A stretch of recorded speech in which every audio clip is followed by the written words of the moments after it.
Bonjour à toutes et à tous et bienvenue sur Monde Multipolaire, la chaîne qui vous présente les faits tels qu'ils sont, sans vous dicter quoi en penser. Aujourd'hui, on va regarder ensemble la dernière vidéo d'Andrei Martianov, publiée ce 10 à 9 juin 2026, un vendredi. Et cette vidéo arrive juste après un événement majeur qu'il faut absolument contextualiser avant de lancer la vidéo. Dans la nuit du 17 au 18 juin, l'Ukraine a mené sa plus vaste attaque de drones contre Moscou depuis le début du conflit. Et les chiffres officiels confirment exactement ce que Martianov va vous expliquer. Près de 200 engins ont été abattus et une raffinerie a été touchée, ce qui constitue la plus vaste attaque de drones ukrainiens contre Moscou depuis au moins 2 ans. Et selon TASS, cité par Le Temps, le ministère russe de la Défense assure avoir intercepté plus de 500 drones ukrainiens pendant cette nuit. Voilà ce qui est important. Pendant que cette attaque se déroulait, Vladimir Poutine accueillait de hauts dirigeants asiatiques lors d'un sommet à Kazan, à environ 700 km à l'est de Moscou, où il était question de la poursuite des livraisons d'hydrocarbures russes vers l'Asie. Le timing n'est sûrement pas un hasard. C'est précisément ce point que Martianov va développer dans sa vidéo. Ces frappes ne sont pas militaires, elles sont des opérations de communication. Deuxième point fondamental pour comprendre cette vidéo, la veille même de cette publication, un scandale diplomatique a éclaté. La publication Pro-Establishment Politico Europe, basée à Bruxelles et propriété de l'allemand Axel Springer, a refusé de publier un article exclusif rédigé par le ministre des Affaires étrangères russe Sergueï Lavrov. Et la porte-parole du ministère russe des Affaires étrangères, Maria Zakharova, a réagi avec une formule qui mérite d'être citée. Elle a déclaré que c'était désormais la preuve directe que Bruxelles, qui se réclame de la démocratie, de la liberté d'expression et du pluralisme, bloque en réalité l'information venant de Russie. Troisième point, et celui-là est révélateur de la mécanique européenne actuelle, le 7 juin à Londres, les dirigeants britanniques, français et allemands, ainsi que Zelensky lui-même, avaient formulé 5 revendications envers la Russie comme condition d'une paix dite juste et durable. Et ce même ultimatum a été réaffirmé sans détour par les ambassadeurs britanniques, français et allemands lors d'une rencontre avec le ministère russe des Affaires étrangères le 11 juin, rencontre qu'ils avaient eux-mêmes sollicitée avec insistance. Voilà ce que Martianov appelle, à juste titre, un morceau de papier sans valeur. Je veux aussi vous donner une encre historique avant qu'on commence. Ce que nous observons depuis plusieurs semaines, cette stratégie occidentale consistant à demander des négociations tout en maintenant la pression militaire et juridique, ce n'est pas nouveau. C'est très exactement la même dynamique que celle de Minsk II en 2015. Un cessez-le-feu signé sous contrainte diplomatique, immédiatement instrumentalisé par Kiev et ses soutiens occidentaux pour gagner du temps et réarmer, comme l'ont confirmé publiquement plus tard Angela Merkel et François Hollande eux-mêmes. La doctrine du réalisme offensif de John Mearsheimer nous enseigne que les puissances ne négocient sincèrement que lorsque le rapport de force les y contraint réellement. Et c'est précisément l'angle que Martianov va développer aujourd'hui.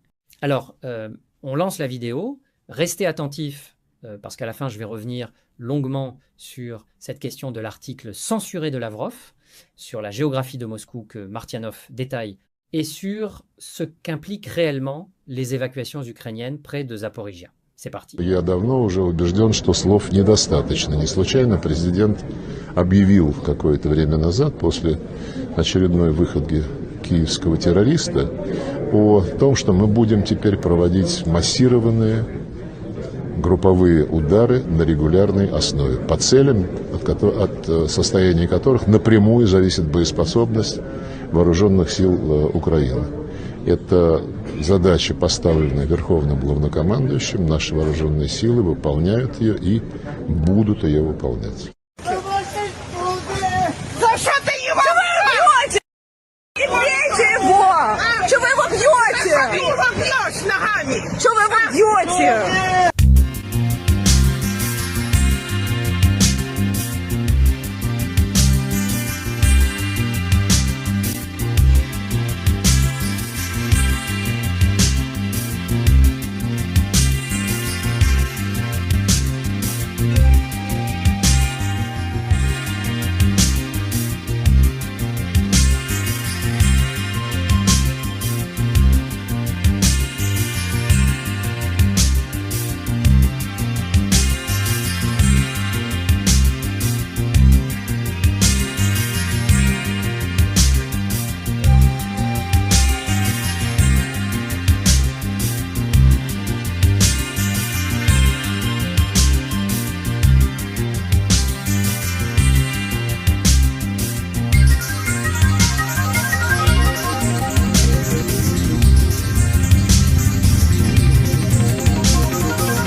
Eh bien, bonjour, c'est encore moi. Aujourd'hui, nous sommes le 19 juin 2026. C'est vendredi. Bon vendredi, et Dieu merci, c'est vendredi.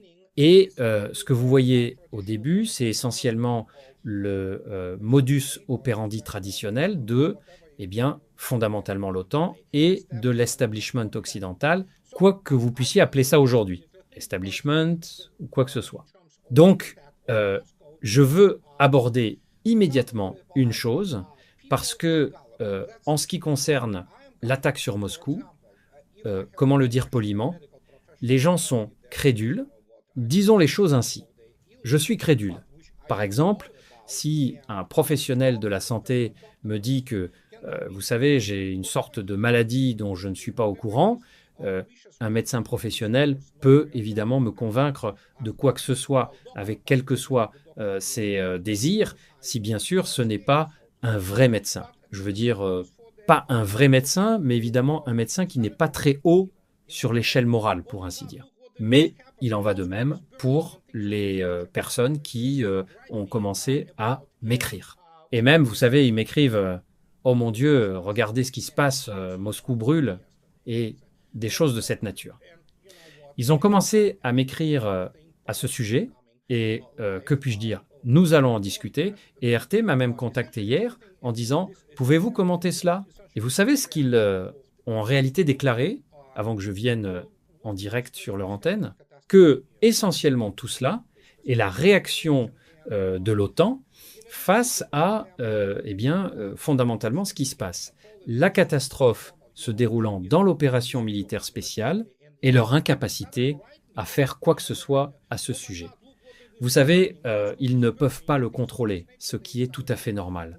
L'Europe est une blague, militairement et industriellement. Alors, commençons par là. Si vous regardez cette vidéo, vous pouvez voir vous-même que ce n'est pas juste le drone qui a été abattu, et je vais vous expliquer combien d'entre eux ont été abattus.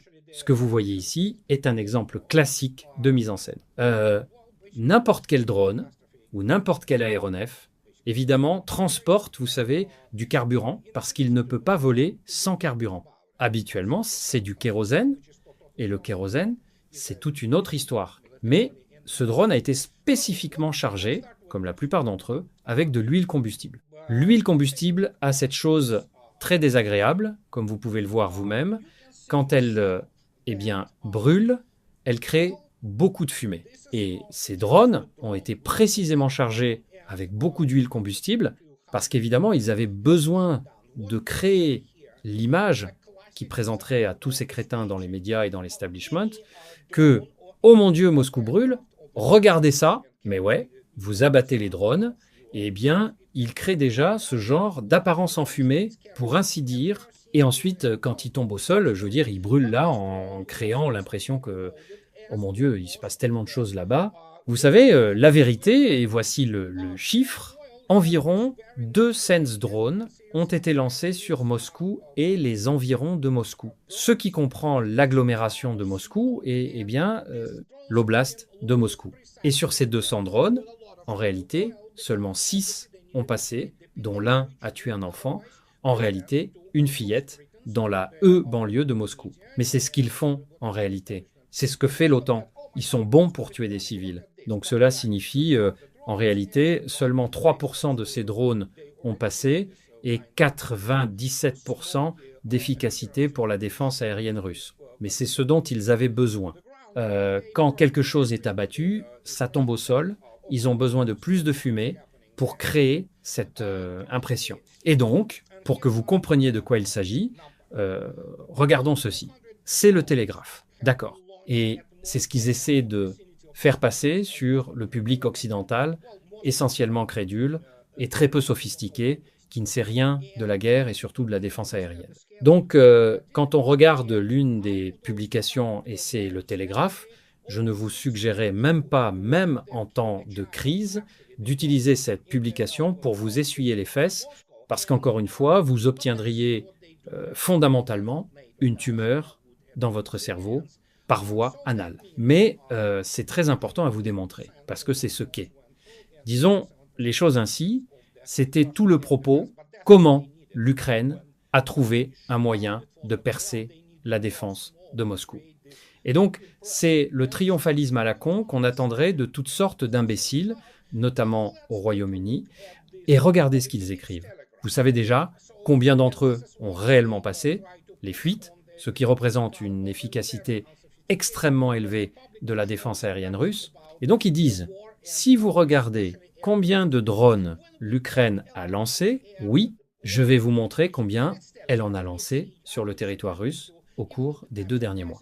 Le volume a massivement augmenté, a déclaré Emily Ferris, chercheuse associée principale au Royal United Services Institute. Vous devez comprendre que tout commentaire provenant du Russie, ce qui signifie le Royal United Services Institute, ou de Chatham House, ou quoi que ce soit du MI6, ce sont des gens incompétents. Compte tenu de la dégénérescence complète des élites britanniques, pour ainsi dire, ils sont absolument inutiles dans toutes les questions liées à la guerre réelle. Donc ouais, cette Emily Ferris passe manifestement, pour une raison quelconque, aux Russies pour une sorte de spécialiste de la Russie. Elle déclare « Il est possible que l'altitude à laquelle ils volent les rende difficiles à détecter par la défense aérienne russe. » Eh bien, c'est difficile d'expliquer à Emily Ferris ce qu'est la défense aérienne. Ce qu'est la défense aérienne zonale et d'objets. Comment se crée le champ radar et quels sont les moyens électroniques de détection. Mais encore une fois, c'est impossible. C'est le Russie. Ce sont les forces armées britanniques unies. Elles n'ont aucune expérience de la vraie défense aérienne et de la vraie guerre, et donc elles continuent. Les Russes sur le terrain, en matière de traitement des attaques ukrainiennes, en sont encore à leur balbutiement, bien sûr. Et tout comme sur le champ de bataille, ils ont eu recours à des solutions de contournement improvisées et fragmentaires. Et donc ouais, c'est le Russie. Ce sont des gens qui ne seraient pas capables de commander quoi que ce soit de plus grand qu'un peloton. Et même là, ils tueraient probablement la plupart du personnel de ce peloton parce que c'est l'armée britannique. Et c'est en partie parce qu'elle s'appuie toujours sur des modes de défense éprouvés et testés, par opposition à l'Ukraine pleine d'entrain. Eh bien, ouais. Et ensuite, ils parlent bien sûr à des Ukrainiens, reviennent, et ouais, ils consomment essentiellement une quantité énorme de Kool-Aid. Et laissez-moi vous expliquer qui est cette Emily Ferris. Une fois que vous regardez son CV, vous comprendrez tout. Elle est stupide comme une souche. Regardez ça. Oh mon Dieu, regardez ça. Emily Ferris est chercheuse associée principale du département d'études de sécurité internationale et de la Russie. Et encore, le Russie est une organisation comique, parce qu'aucun d'entre eux ne réussirait l'examen d'entrée à n'importe quelle académie militaire russe. Mais si vous regardez cette dame, oh mon Dieu, le parcours, c'est waouh. Donc, elle détient un BA en russe. D'accord. Elle a eu 4 ans d'études de la langue russe. Waouh. Ça fait d'elle une vraiment formidable spécialiste de l'université de Cambridge. Un MS en crime organisé et terrorisme de l'University College London, où elle s'est spécialisée dans le crime organisé russe. Elle parle russe et hébreu. D'accord. C'est tout ce que vous avez besoin de savoir. Elle ne comprendra pas la première chose sur la guerre, comme la plupart des gens en Russie. Ces quelques spécialistes qui y sont, ils doivent évidemment regarder attentivement. Et allons voir tout notre bilan pour aujourd'hui. Et comme vous pouvez le voir vous-même, voici ce que vous avez. C'est c'est à peu près standard maintenant. C'est environ 1350-60 tués sur le E-terrain. Mais comme vous pouvez le voir vous-même, 992 drones ont été abattus. Donc ces chiffres dépassent la compréhension même du Pentagone. Le Pentagone n'a aucune capacité à même comprendre ce qu'est la défense aérienne, comment elle fonctionne à cet égard et à cette échelle. Et évidemment, surtout au Royaume-Uni, et surtout tous ces organes dont la plupart sont en réalité du MI6, des organisations pour ainsi dire. Et la seule chose en quoi ils sont bons, c'est de se battre dans leur guerre virtuelle, en menant ces opérations hybrides. Vous savez, toutes sortes de choses comme ça qui sont des arnaques et fondamentalement de manipuler le public occidental qui doit être maintenu, docile, diverti et doit être réchauffé lentement comme cette fameuse grenouille sur le fourneau parce qu'il pourrait avoir très faim assez bientôt.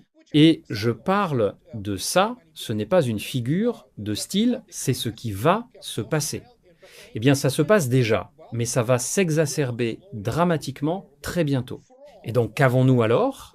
Laissez-moi vous expliquer ce qu'est Moscou. Si quelqu'un ne comprend pas ce qu'est Moscou, laissez-moi vous montrer la carte. C'est, en réalité, une carte très détaillée, parce que vous pouvez en réalité la zoomer, et vous verrez vous-même, c'est le troisième anneau, et la réalité, c'est que c'est Moscou proprement dit, et en réalité, ce n'est pas juste un cercle. Eh bien, cette chose ressemble en réalité davantage à une ellipse. Moscou s'étend vers le nord, vers le nord-ouest, et vers le sud-est, en réalité. Elle a des appendices, et donc, si vous regardez le territoire de Moscou, vous reconnaîtrez immédiatement que c'est plus de 2500 km², ce qui est exactement la taille du Luxembourg, l'État du Luxembourg. Mais si vous allez plus loin, pour que vous compreniez ce qui se passe, c'est en réalité l'agglomération de Moscou. La superficie de cette agglomération est de 48 360 km². Et qu'est-ce que cela signifie ? Comme vous pouvez le voir vous-même, c'est plus de, croyez-moi, c'est plus de 22 millions d'habitants. Si vous allez regarder par exemple un pays comme les Pays-Bas, vous verrez vous-même que l'agglomération de Moscou est plus grande que l'État des Pays-Bas d'environ 1000 km². Voilà ce qu'est Moscou. Et dans ce cas, quand vous regardez par exemple, voici la cible favorite qui n'ont toujours pas beaucoup touché, Kapotnia, c'est la raffinerie de Kapotnia. Comme vous pouvez le voir, je vous donne ici l'échelle de la chose. Ce qu'ils ont principalement réussi à faire rire, c'est frapper le centre commercial qui s'appelle Tixo, qui est vraiment le magasin pour jardiniers. Et c'était une zone où les gens ont beaucoup d'intérêt à investir. Ils ont certainement frappé ça. En termes de frappe de la raffinerie, qui est l'une des nombreuses Moscou et colossale pour les gens qui n'y sont jamais allés, ils seront absolument stupéfaits par l'échelle de la ville. Ils ont essayé de frapper cette raffinerie de Kapotnia. Croyez-moi, ils n'ont pas réussi. La seule chose en quoi ils sont bons, c'est, créer toutes sortes de FUD, peur, incertitude, doute. Et c'est la seule chose qu'ils sont capables de faire, et même ça, ils y sont pas bons. Je veux dire, mais c'est la seule guerre qu'ils peuvent en réalité mener contre la Russie, et ça va continuer. Et que puis-je dire ? Bien sûr, s'ils veulent continuer, je vous ai déjà montré au début l'anéantissement des vestiges de leur capacité industrielle, et ça va continuer. Et comme l'a correctement déclaré quiconque a un minimum de cerveau, oubliez d'être un très grand spécialiste militaire, bien que ça aide, sans aucun doute, vous devez regarder la cause principale de tout ça. Et pourquoi ? Ils ont désespérément besoin de relations publiques. Et encore une fois, le politicien européen moyen et américain est un imbécile. Vous savez, je peux par exemple communiquer avec même Tom Cotton, vous savez, ce spécialiste, l'avocat qui était en Afghanistan. Il est, vous savez quoi ? Il est un héros américain. Je peux lui parler, parce qu'évidemment, il est un produit du ROTC, ce qui signifie qu'il n'a pas de vrai parcours militaire sérieux. Et je peux lui expliquer de deux manières différentes la même chose, depuis les points de vue opposés, et le convaincre de deux choses simultanément. C'est le niveau, c'est qui ils n'ont aucune idée. Et ceux qui en ont, ils souffrent vraiment, parce que c'est la cause. Et vous avez déjà vu vous-même ce qui se passe en termes de bilan. Que puis-je dire ? Allons voir notre bon ami Marat Kounin et le colonel Popov. Et c'est, comme vous pouvez le voir vous-même, c'est d'hier. Et quand vous regardez attentivement ce qui se passe, et en gardant notamment l'œil sur l'échelle qui se trouve dans l'angle supérieur droit, vous pouvez voir vous-même cette vague, ce tsunami qui se déplace vers Slaviansk. Et les Russes ont déjà pris essentiellement les collines critiques au-dessus de Slaviansk, ce qui signifie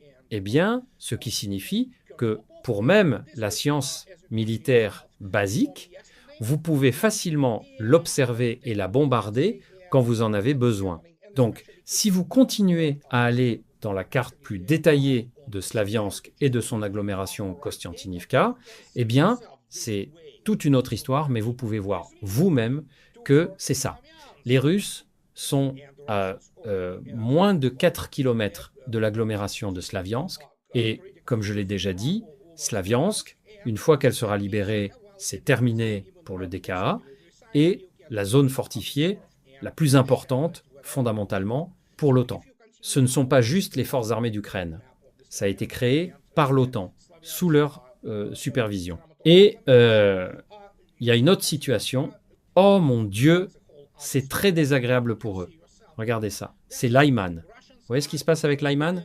Ouais, c'est une autre chaudière, encore des milliers de ces troupes ukrainiennes qui ne survivront probablement pas, malgré le fait que certains d'entre eux essaient de s'échapper ou de se rendre en tant que prisonniers de guerre. Et en regardant ça, vous pouvez voir vous-même que fondamentalement, la situation est très mauvaise pour eux. Voici encore une chose, et c'est encore plus important. C'est ce dont ils ne vont pas en réalité parler, parce qu'ils ne vont pas rapporter ça. Ils vont isoler notre public occidental de toutes sortes de mauvaises nouvelles. Ils vont leur vendre cette image virtuelle. Ils sont dans leur mini-pravda. Et encore une fois, comme je l'ai déjà dit, ces gens qui travaillent dans ces médias établis ne sont pas des êtres humains normaux. Ce sont des psychopathes. Et donc, vous ne pouvez pas leur parler. Ils sont, je ne sais pas comment l'expliquer. Et donc, les autorités ukrainiennes ont commencé l'évacuation partielle des résidents de la ville de Zaporojie. Et ce n'est pas seulement Zaporojie. C'est très important à comprendre, en réalité. Même les habitants locaux, des locaux de la zone de Petrovsk, de la zone de Kherson, ils parlent des zones d'évacuation de nombreuses villes et cités là-bas. Les autorités ukrainiennes procèdent à une évacuation partielle des résidents de la ville de Zaporojie et des localités proches de la ligne de contact. L'évacuation de la population civile a également été confirmée à Nikopol. Il y a des informations sur l'évacuation depuis Zaporojie, mais elle est sélective et partielle pour l'instant. Donc, vous avez des villes de pratiquement partout qui sont évacuées, y compris depuis les environs de Petrovsk. Pourquoi? Eh bien, parce que la Russie a des ressources. Et quand vous devez l'expliquer à un tel imbécile du, disons, Télégraphe, et encore une fois, ce sont des morons, y compris leurs soi-disant experts militaires, vous savez de qui je parle, ils sont simplement des amateurs absolument ignorants. Et donc, l'initiative stratégique et opérationnelle est une chose si merveilleuse que vous pouvez frapper à volonté, quand vous voulez, sur plusieurs axes différents si vous en avez besoin. Et c'est l'initiative, tandis que votre ennemi est complètement sur la défensive. Et oui, donc que faites-vous? Vous devez être, vous savez, un général américain comme Kellogg ou Keane ou certains clowns des armées britanniques pour dire en réalité « Oh ouais, les Russes perdent du terrain !» Sérieusement, je n'ai jamais entendu parler de perdre du terrain en se déplaçant vers l'ouest et en l'occupant. Mais c'est ce qu'ils font. Il n'y a ni honneur ni intégrité chez ces gens-là. Et ils vont, fondamentalement aider et encourager le terrorisme contre les civils russes. Voilà ce que sont en réalité les armées britanniques, françaises et allemandes. Ce sont des organisations terroristes. Ce sont des armées pathétiques. Et elles-mêmes ne sont qu'une blague. La France n'a que la seule chose qu'elle a essentiellement, la dissuasion nucléaire indigène. Et ils vont construire encore un autre, le 5e, prétendument, la classe, plus tard, sous-marin. Il leur faudra encore 10 ans. Et en fin de compte, ils construiront un système d'armes déjà obsolète, parce que la France n'est nulle part près de l'expertise technique et technologique de ce que produisent par exemple les Russes, et même les États-Unis, dans une certaine mesure, en termes de la classe Virginia. Donc quand vous regardez ça, que puis-je dire? Quel est le jeu? Le jeu consiste à manipuler et à garder le troupeau dans une obscurité totale. Donc voici un autre exemple, et je veux dire, c'est le comble. C'est tout simplement incroyable. Politico. Politico, c'est la presse Springer. C'est fondamentalement un tabloïd. Mais il a parfois, c'est ce qui est essentiellement la gouvernance en Occident, aujourd'hui, il fait fuiter des informations par toutes sortes de crapules, et ces soi-disant journalistes disent « Oh ouais, nous avons nos sources ». Bien sûr que vous en avez. Cette bande de crétins, je veux dire, c'est le lien, pour ainsi dire, entre les deux côtés du même establishment.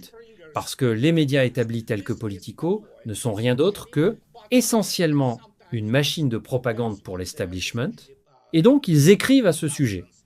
La publication pro-establishment, basée à Bruxelles, Politico Europe, propriété de l'allemand Axel Springer, a refusé de publier un article exclusif rédigé par le ministre des Affaires étrangères russe, Sergueï Lavrov. Bonjour, ce n'est pas la première fois.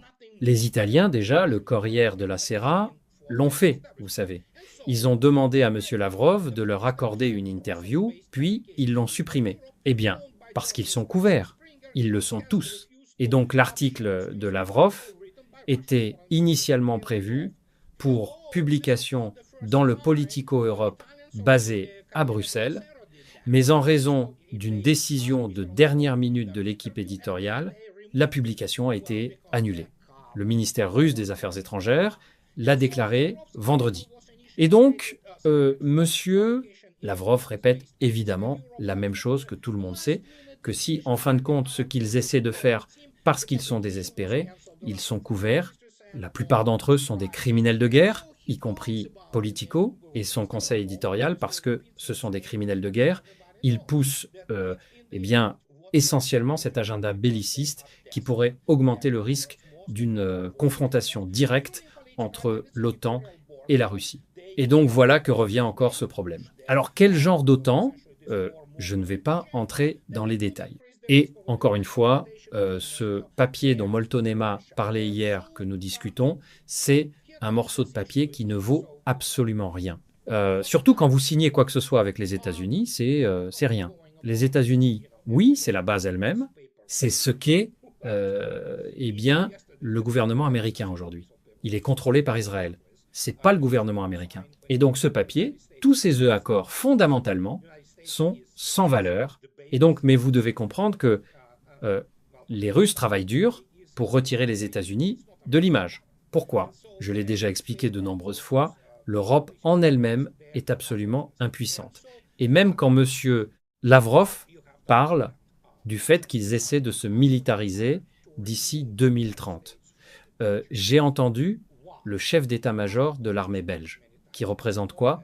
Environ une compagnie. Et ce gars ne comprendrait pas les premières choses. Je veux dire, ils sont une blague, la plupart d'entre eux. Et donc, la Belgique et les Pays-Bas, qui seraient plus grands que la Russie à chaque égard, c'est tout simplement pathétique. Ce sont des gens qui ne sont bons qu'à se promouvoir eux-mêmes. Ils ne sont pas de bons chefs militaires. Généralement, l'éducation militaire dans l'Occident combinée, y compris les États-Unis, est une blague. Et donc, quand vous regardez ça, évidemment, ils sabotent maintenant l'article de M. Lavrov, encore une fois. Ils ont peur. Et comme vous l'avez vu vous-même, chaque fois que vous regardez attentivement ce qui se passe dans l'opération militaire spéciale, il leur reste à se cacher parce qu'ils sont couverts derrière les dos aussi longtemps qu'ils peuvent, en pensant qu'ils peuvent se remilitariser. Ils ne peuvent pas. Mais c'est toute une autre histoire. Et l'Europe, surtout si on parle de l'Allemagne, la France et le Royaume-Uni.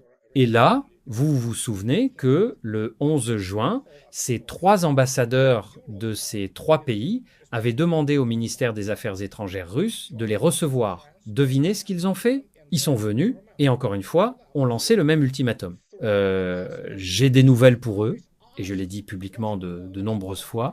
Je veux dire, s'ils veulent mourir, que les nations cessent d'exister, bien sûr. Continuez à préparer tout ce que vous pouvez rassembler, parce qu'ils ne peuvent pas en rassembler beaucoup. Et quand vous regardez le niveau technologique du développement de ces pays, ils sont pathétiques. Ils sont en retard dans les systèmes d'armes et l'organisation, surtout l'expérience opérationnelle, non pas d'une génération, mais de 2 générations par rapport à la Russie. S'ils veulent se battre, bien sûr, rassemblez, corrallez votre troupeau d'Europe et jetez-le sur la Russie. Au moment où ça se produit, au moment où le Drang nach Osten se produit, lisez la doctrine militaire russe et surtout les fondements de la Fédération de Russie dans le domaine de la dissuasion nucléaire. Et voyez ce qui va se passer. Mais vous avez ces lâches comme Starmer ou Macron qui sont des gens sans aucune idée. Ils n'ont absolument aucun rapport avec les réalités politiques et militaro-industrielles du monde, pour ainsi dire, qu'ils ne comprennent toujours pas ce qui se passe. Certains qui comprennent ont peur et donc ils vont essayer de, vous savez quoi, approcher la Russie.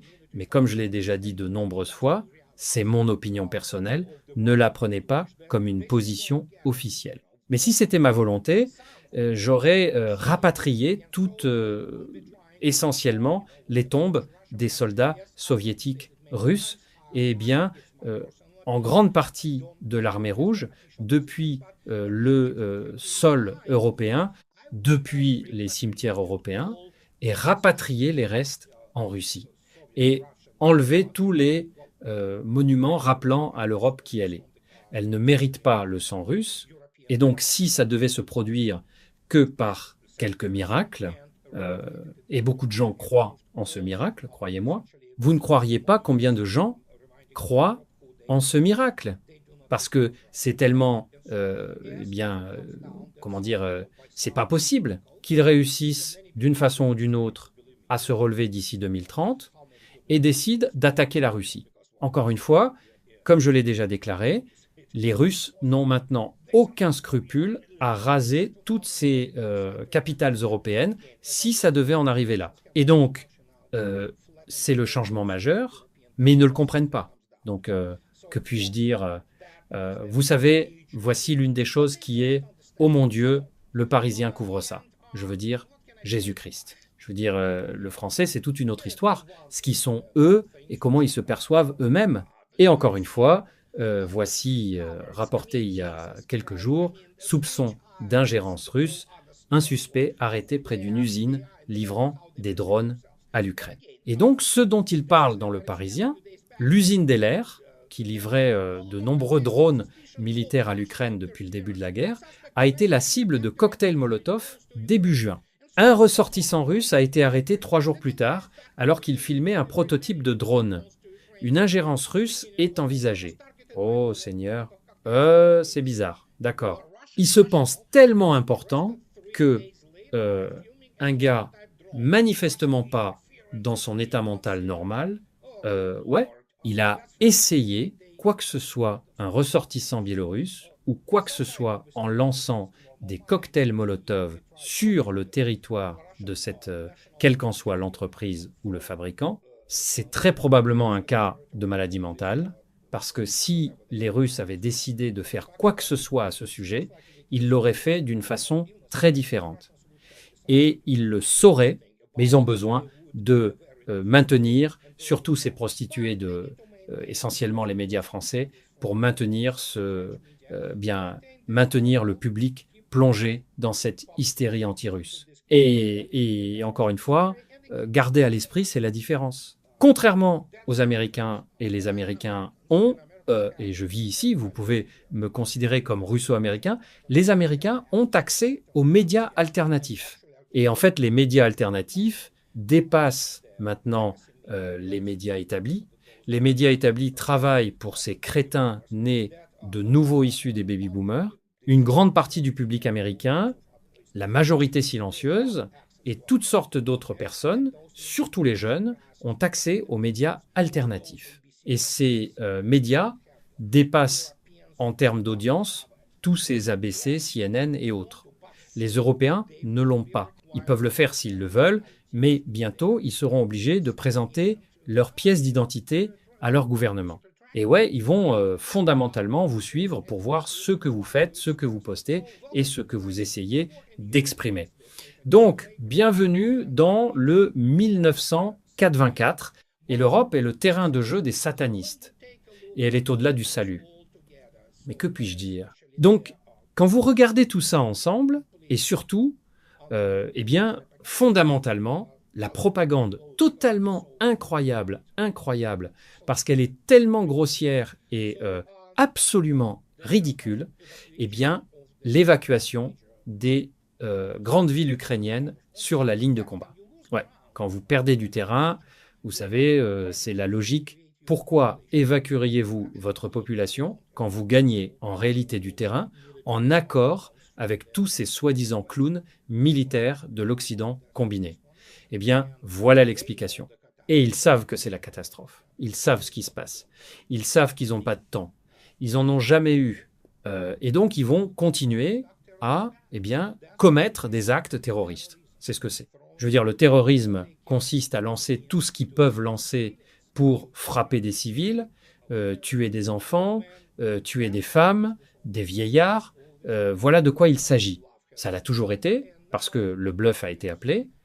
Et maintenant, que pouvez-vous dire? Regardez les États-Unis, mais l'Europe, c'est un cas complètement désespéré, et donc ils ont fondamentalement montré leur jeu. Et comme prévu, aucune surprise ici. Et c'est ce que je voulais vous dire aujourd'hui.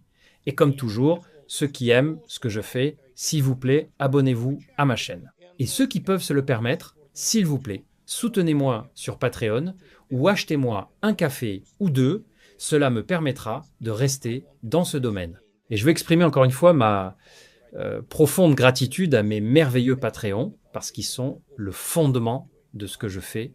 J'essaie de mon mieux, les gars. Alors que puis-je dire? Passez un bon week-end et je vous parlerai plus tard, les gars. Voilà, vous venez de voir le bilan complet d'Andrei Martianov pour ce 19 juin 2026. Maintenant, décortiquons ensemble ce que nous venons d'entendre. Parce qu'il y a plusieurs couches à analyser ici, et certaines d'entre elles dépassent largement le cadre militaire. Premier grand axe, la mécanique de la désinformation par mise en scène. Martianov ouvre sa vidéo en expliquant la technique de l'huile combustible utilisée pour maximiser l'effet visuel de fumée lors des frappes de drones.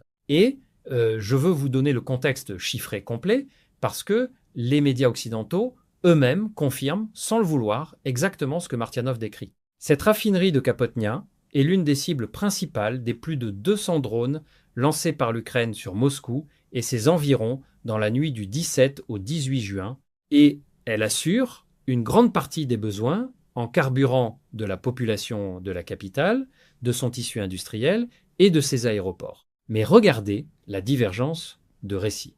France 24, en citant un expert du Russie, le même institut que Martianov démolit dans sa vidéo, écrit que la production pétrolière russe a baissé de 600 000 barils par jour entre mai 2025 et mai 2026, soit une réduction de 12%. C'est un chiffre qui mérite d'être questionné parce que la baisse de production peut tout aussi bien s'expliquer par des décisions stratégiques de l'OPEP+, et par la guerre au Moyen-Orient qui a fait flamber les prix, que par l'efficacité réelle des frappes ukrainiennes sur des installations qui, selon les propres mots de Martianov, restent largement intactes à 97%. C'est exactement le mécanisme que dénonçait déjà le philosophe Jacques Ellul dans son ouvrage de 1962 sur la propagande. Ce n'est jamais le mensonge brut qui fonctionne, c'est la sélection et l'amplification de faits réels mais marginaux pour construire un récit disproportionné par rapport à la réalité opérationnelle. Deuxième grand axe, la géographie de Moscou et ce qu'elle signifie stratégiquement. Martianov insiste longuement sur l'échelle de Moscou, comparant son agglomération aux Pays-Bas en superficie. Et c'est un point fondamental que très peu d'analystes occidentaux développent.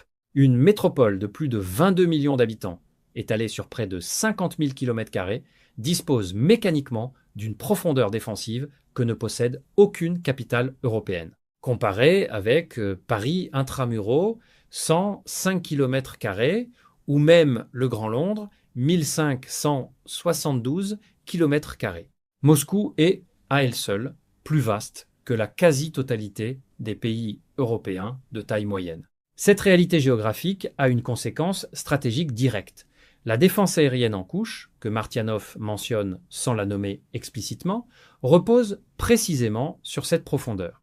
Plus le territoire à défendre est vaste, plus il existe de zones de transition où les systèmes Squadrosans pensirent, et désormais les nouvelles générations peuvent intercepter une cible avant qu'elle n'atteigne le cœur urbain.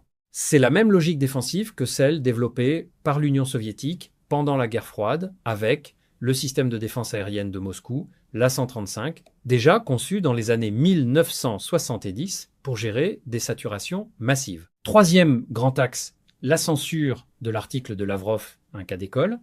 C'est le point sur lequel je veux m'attarder le plus longuement, parce que c'est, à mon sens, l'événement le plus révélateur de cette semaine, davantage encore que les frappes de drones elles-mêmes. Martianov mentionne rapidement cette affaire vers la fin de sa vidéo, mais elle mérite un développement complet. Voici les faits, vérifiés et non contestables. L'article du ministre russe des Affaires étrangères, intitulé « Ukraine, Europe et sécurité mondiale », était initialement prévu pour publication dans Politico Europe, propriété de l'allemand Axel Springer, et exposait la position de Moscou sur le conflit ukrainien, le rôle de l'Europe dans l'escalade de la crise et les implications plus larges pour la sécurité mondiale. Lavrov y accuse les dirigeants européens d'utiliser la diplomatie comme couverture pour l'expansion de l'OTAN et de l'Union européenne et avertit que la militarisation croissante de l'Union européenne, y compris les discussions sur la dissuasion nucléaire et l'autonomie stratégique, pourrait augmenter le risque d'une confrontation directe entre l'OTAN et la Russie. Et puis, à la dernière minute, sans explication publique substantielle, la publication est annulée par la rédaction.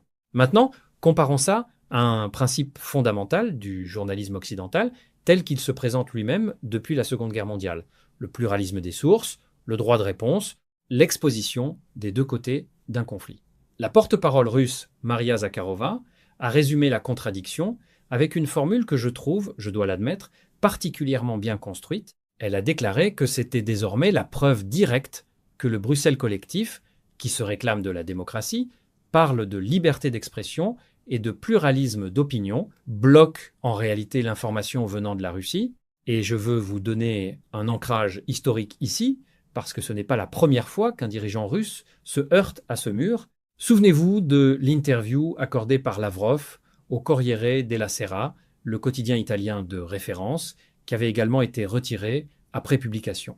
Le pattern est cohérent. Les médias occidentaux acceptent de solliciter la parole russe lorsqu'elle peut être découpée, recontextualisée et critiquée, mais reculent dès que cette parole se présente sous forme d'argumentaire complet et structuré, susceptible de convaincre une partie du lectorat. Or, et c'est là le point fondamental que je veux développer avec vous, la liberté de la presse, telle que théorisée par John Stuart Mill dans son essai de 1859, de la liberté, repose précisément sur le principe que la vérité émerge du choc des opinions contradictoires, et non de la suppression préventive des opinions jugées dangereuses. Quand un média refuse de publier la position de l'une des deux parties belligérantes d'un conflit qui menace directement la sécurité européenne, ce média ne protège pas le public. Il le prive des éléments nécessaires pour juger par lui-même. Quatrième grand axe, l'ultimatum de Londres et la mécanique des négociations en trompe-l'œil. Martianov évoque ce qu'il appelle un morceau de papier sans valeur concernant les négociations européennes. Et les faits confirment, là encore, sa lecture. Lors de leur rencontre à Londres le 7 juin, les dirigeants britanniques, français et allemands, ainsi que Volodymyr Zelensky, ont avancé 5 revendications à l'égard de la Russie comme condition d'une paix dite juste et durable. Mais regardez le contenu réel de ces revendications, tel que documenté par l'article même de Lavrov. Parmi elles, le paiement de réparations à l'Ukraine, le retrait des troupes de Transnistrie et du Caucase du Sud, l'abolition de la loi sur les agents étrangers et l'acceptation de limites strictes sur la taille des forces armées de la Fédération de Russie. Soyons clairs sur ce que ça signifie concrètement. Ce ne sont pas des conditions de négociation, ce sont des conditions de capitulation. Aucun État souverain, à plus forte raison une puissance nucléaire de premier rang, n'accepte de plafonner unilatéralement la taille de ses propres forces armées comme préalable à une discussion.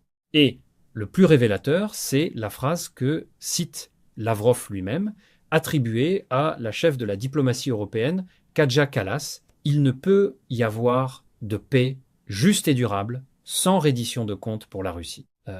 Comparez ça avec la position affichée publiquement par ces mêmes dirigeants quand ils disent vouloir un dialogue direct. Il y a une dissonance totale entre le discours public destiné aux opinions publiques européennes fatiguées par 4 ans de guerre et le contenu réel des positions de négociation, qui restent maximalistes. C'est très exactement la même mécanique qu'on a observée lors des accords de Minsk en 2015. Officiellement présentés comme un cessez-le-feu durable, ces accords ont été, de l'aveu même d'Angela Merkel dans une interview accordée à Die Zeit en décembre 2022, conçus dès le départ comme un moyen de donner du temps à l'Ukraine pour se réarmer. Quand le précédent existe, documenté et reconnu par les protagonistes eux-mêmes, la prudence analytique commande de ne pas prendre pour argent, comptant les nouvelles propositions de dialogue.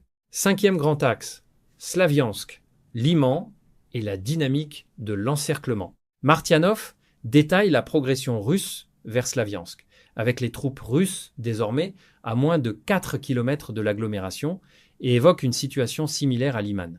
Je veux contextualiser ça historiquement, parce que Slaviansk et Kramatorsk constituent, depuis 2014, le socle de ce qu'on appelle la ligne fortifiée du Donbass, construite avec l'assistance technique de l'OTAN sur près d'une décennie. C'est un point que Martianov souligne à juste titre. Ce ne sont pas de simples positions défensives improvisées, mais des fortifications de classe mondiale, comparables en termes de complexité aux lignes Maginot ou Siegfried du XXe siècle, mais adaptées à la guerre de drones et d'artillerie de précision. Si cette ligne tombe, ce n'est pas seulement une ville qui change de main, c'est l'effondrement du dernier verrou défensif structuré de l'armée ukrainienne dans le Donbass, ce qui ouvrirait la voie vers Sloviansk-Kramatorsk, considéré depuis 2014 comme la véritable capitale administrative de facto du Donbass sous contrôle ukrainien. 6e grand axe, les évacuations près de Zaporijia. Et ce qu'elles signifient, Martianov mentionne les évacuations partielles à Zaporijia et Nikopol. Ce point mérite d'être relié à un principe de doctrine militaire universellement reconnu et que même les manuels occidentaux enseignent: aucune armée n'évacue volontairement des civils dans une zone où elle progresse. L'évacuation civile est, par définition, un indicateur avancé soit d'une offensive ennemie anticipée, soit d'une vulnérabilité défensive jugée critique par le commandement local. C'est un principe vieux comme la guerre elle-même, déjà documenté dans les traités de Sun Tzu et systématisé dans la doctrine militaire moderne depuis Clausewitz. 7e grand axe. La fracture médiatique entre Amérique et Europe. Martianov termine sur une observation sociologique intéressante concernant la différence d'accès aux médias alternatifs entre Américains et Européens. Et je pense qu'il y a là un vrai sujet de réflexion pour nous, en tant que chaîne francophone précisément positionnée dans cet espace de médias alternatifs. Le paysage médiatique américain a effectivement connu, depuis 2016, une fragmentation radicale avec l'essor des plateformes de podcasting et des chaînes YouTube indépendantes qui captent aujourd'hui une part d'audience considérable, comparable voire supérieure à celle des grands réseaux câblés traditionnels chez les moins de 35 ans. L'écosystème médiatique francophone, par contraste, reste plus concentré avec une poignée de groupes industriels, Bouygues, Bolloré, Lagardère, Altis, qui contrôlent la quasi-totalité des chaînes d'information. C'est précisément dans cet espace de fragmentation insuffisante que des chaînes comme Monde Multipolaire trouvent leur utilité, offrir un contrepoint structuré et sourcé à un paysage médiatique français qui reste comparativement moins pluraliste que son homologue américain. Je veux conclure en reliant tous ces fils ensemble. Ce que nous avons vu aujourd'hui, ce n'est pas une simple compilation d'actualités disparates. C'est la photographie d'un moment de bascule. Une puissance qui frappe symboliquement, sans pouvoir changer le rapport de force militaire, des institutions médiatiques qui censurent la parole de l'adversaire, plutôt que de l'affronter argumentativement, des dirigeants qui négocient en public tout en maintenant des conditions de capitulation en privé, et une ligne de front qui continue de s'effondrer méthodiquement, brigade après brigade, ville après ville. Le philosophe italien Antonio Gramsci écrivait, dans ses cahiers de prison, que les crises surviennent précisément quand le vieux monde se meurt et que le nouveau tarde à apparaître. Je pense que c'est exactement la situation que documente semaine après semaine ce que nous voyons sur ce front. L'ordre unipolaire ne s'effondre pas en un jour, il s'effondre par accumulation de symptômes, un porte-avions en panne, un article censuré, une ville encerclée, une frontière franchie sans réponse efficace. Donc, si cette analyse vous a apporté de la valeur, si elle vous a permis de mieux comprendre les mécanismes derrière les gros titres, alors faites-nous la faveur de la partager. Abonnez-vous à Monde Multipolaire pour ne rater aucune analyse de cette nature. Et si vous avez des questions sur l'un des points qu'on a abordés aujourd'hui, dites-le en commentaire, on lit absolument tout. Merci à toutes et à tous d'avoir regardé Monde Multipolaire, prenez soin de vous et à très bientôt.